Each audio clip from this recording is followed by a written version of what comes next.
How to make charoses. What you're gonna do is you're gonna get a pack of egozim.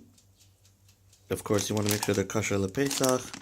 If you can, if you cannot, you get a pack of actual nuts of your choice.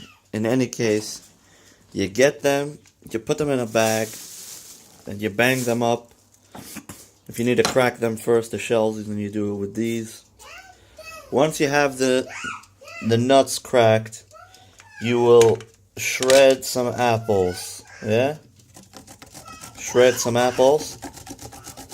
Like that. Right? And then you get shredded apples with these nuts.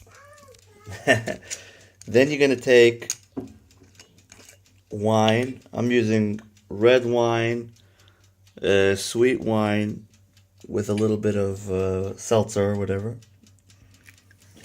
I'm going to add the wine. And then you mix this up and you pretty much have an awesome, amazing charoses that you can use for your Seder plate.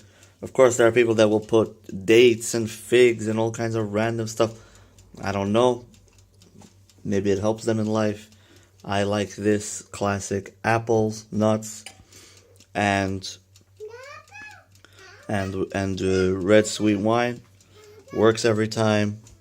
Classical favorite. This is to remember the cement that the Jewish people had to mix in Egypt to make the bricks.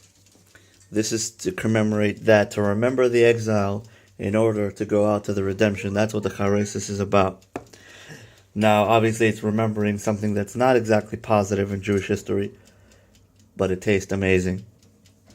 Peace out, Yechia Melech. Have a kosher and freilich and Pesach.